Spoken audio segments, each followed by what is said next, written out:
All right, so this is going to be a really quick step through my workflow to annotate articles. The first thing I do on the iPad to get my articles so I can annotate them using my stylus on my iPad is I find the article on the Texas Tech Library, and then I open it up in whatever database, and then I do the download PDF option, and that will open the PDF in a new tab.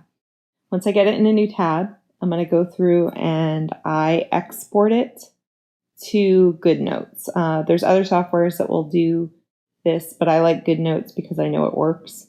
And then I'm just going to put it on categorize because then I'll be able to find it. So once I get it imported, then I'm just going to go ahead and open it. And GoodNotes lets you go ahead and do things like highlight. So like this one, I know it's an article that uses feminist critique, blah, blah, blah, blah. So you can highlight and then you can annotate on the side.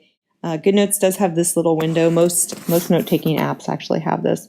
So you can leave notes for yourself where you write like a kindergartner, but it actually looks neat. And these are searchable.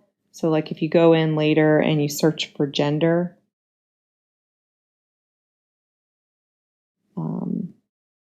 it'll highlight what you write. So from there, once you get it all annotated, you go in and you export it, and you want to export all pages and as a PDF. And you want to make sure that this export annotations is turned on, because if it's not, you'll lose all your annotations. And then you go to external apps and you export it to Papership.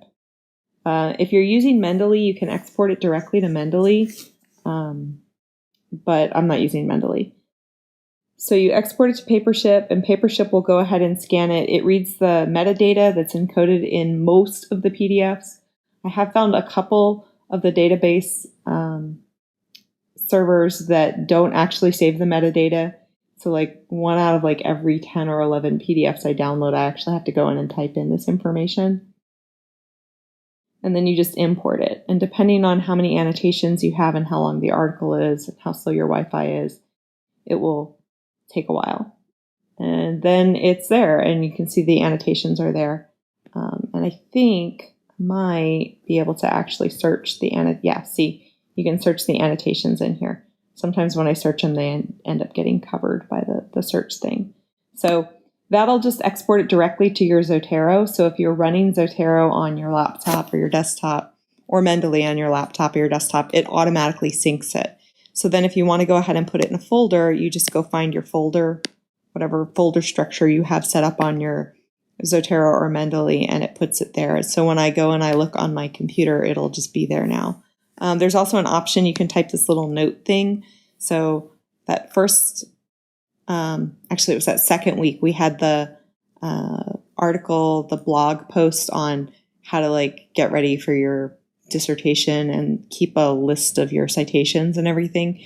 And so I've been typing like 2 sentences about what was the basic theme of the article, what do I think it would be useful for later, and whether or not I hated it. And so I've just been typing that into that little block right there. And it's the full thing is searchable. So it's pretty cool. So hopefully that helps y'all.